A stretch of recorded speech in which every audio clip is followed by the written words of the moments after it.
જૂનાગઢના પવિત્ર દામોદર કુંડમાં મહાકાય મગર દેખાતા દોડધામ મચી ગઈ। અહીંયા સફાઈ કામગીરી દરમિયાન મગર નજરે પડતા તાત્કાલિક વન વિભાગને જાણકારી અપાઈ। વન વિભાગની ટીમ મગરને પકડવા સ્થળ પર પહોંચી, પરંતુ ટીમ પકડે પહેલા જ મગર સોનરખ નદી તરફ ભાગી છૂટ્યો। મગરને પકડવા વન વિભાગ દ્વારા કામગીરી હાથ ધરવામાં આવી। હાલ દામોદર કુંડમાંથી મગર દૂર થતા સ્થાનિકોએ રાહતનો શ્વાસ લીધો છે।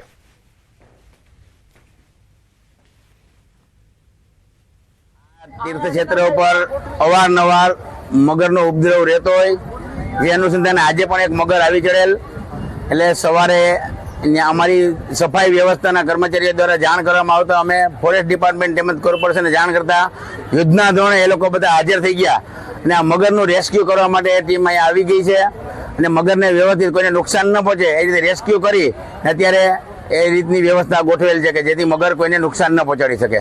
આ મગર અત્યારે દામોદર કુંડમાંથી રેસ્ક્યુ કરવાની કામગીરી પણ ફોરેસ્ટ દ્વારા ચાલુ હતી અને સફાઈની કામગીરી અત્યારે ચાલુ છે અને હાલ અત્યારે મગર રેસ્ક્યુ દરમિયાન પાછળના કુંડની અંદર ગયેલ છે, તેથી જો પાછી ફરીથી આવશે તો તેને પકડવામાં આવશે અને ફોરેસ્ટની ટીમ અત્યારે અહીંયા હાજર જ છે।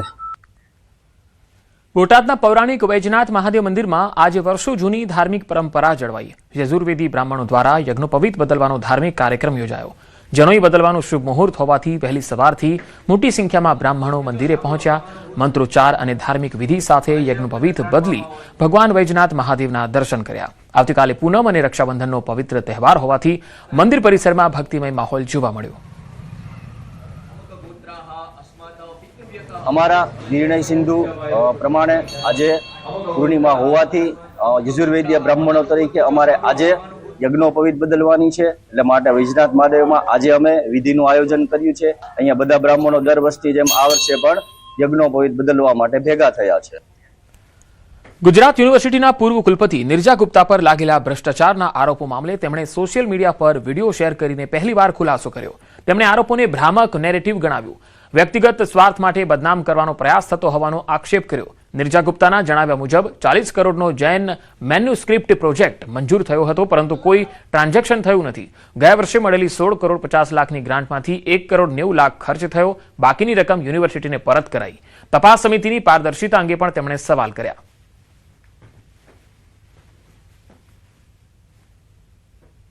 विश्वविद्यालय में पिछले कुछ दिनों से मुझे लेकर एक भ्रामक और बहुत ही मलिन करने वाला नैरेटिव चलाया गया।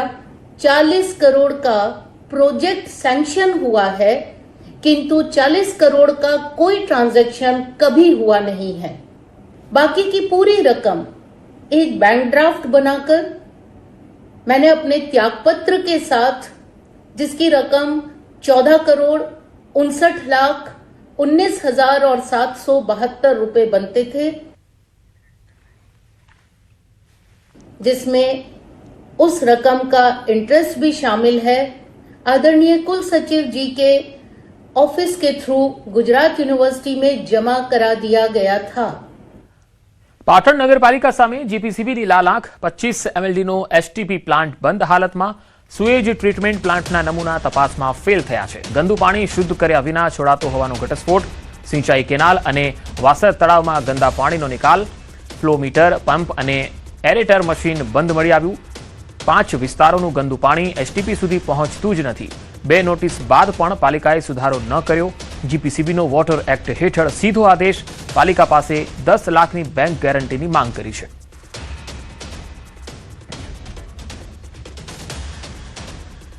પીઝા ખાવાના શોખીનો સાવધાન। રાજકોટમાં પીઝામાંથી નીકળી માખી। ડોમિનોઝ પીઝામાંથી નીકળી માખી। ગ્રાહકે તેનો વિડીયો પણ બનાવ્યો અને વાયરલ કર્યો। આ તસવીરો જુઓ।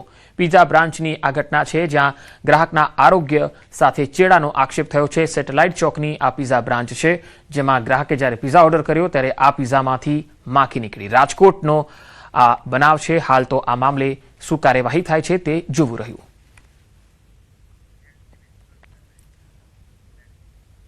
સુરતના ડુમસ પોલીસે રોકાણના નામે લાખોની ઠગાઈના આરોપીને અમૃતસરથી પકડી પાડ્યો। રીપુ સુદાન ખીચી નામનો આરોપી મંદિરો અને ગુરુદ્વારામાં જઈ ધાર્મિક અને અમીર વ્યક્તિ હોવાનો દેખાવ કરી લોકોનો વિશ્વાસ જીતી લેતો હતો અને શેર બજાર અને રિયલ એસ્ટેટમાં મોટા નફાની લાલચ આપીને રૂપિયા પડાવી લેતો।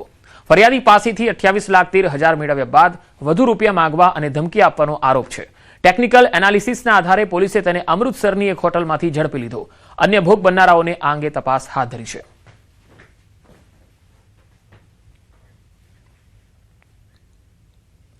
અંકલેશ્વરના ગડખોલથી અંદાળા તરફ બિસ્માર માર્ગને લઈ રિક્ષા ચાલકોએ અનોખી રીતે વિરોધ કર્યો. છેલ્લા 15 થી 20 દિવસથી રસ્તા અને સાઈડમાં ખાડાઓ યથાવત રહેતા વાહન ચાલકો પરેશાન થયા. ખાસ તો રિક્ષા અને ટુ વ્હીલર ચાલકોને અકસ્માતનો ભય સતાવે છે. તંત્ર દ્વારા ખાડાઓ ન પૂરાતા રિક્ષા ચાલકોએ ખાડામાં ઉતરીને વિરોધ કરી તાત્કાલિક માર્ગનું સમારકામ કરવાની માંગ કરી.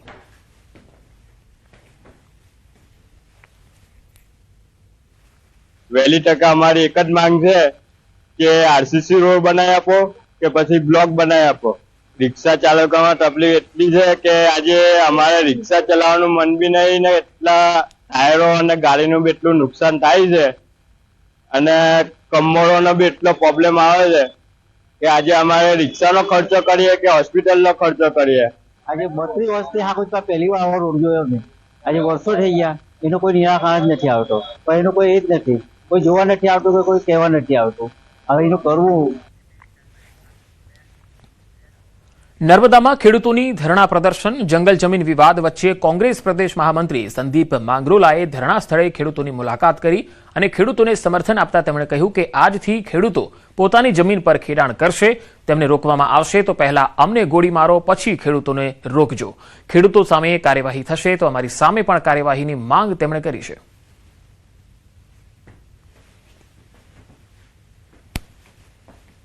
જંગલ ખાતાને તો કોઈ રાઈટ બનતું જ નથી. જંગલ ખાતાનો જમીન બી નથી. જે બી કંઈક ફોરેસ્ટ એરિયાના અધિકારીઓ હોય, સીસીએફ હોય કે પછી એસીએફ હોય, કાન ખોલીને સાંભળી લો. અમે આ જમીન છોડવાના બી નથી અને છોડીશું પણ નહીં. અમારી જાન ચાલી જશે પણ આ જમીન અમે છોડવાના જ નથી. જેની પણ તાકાત હોય એ આવીને આ ખેડૂતોને રોકી જુએ.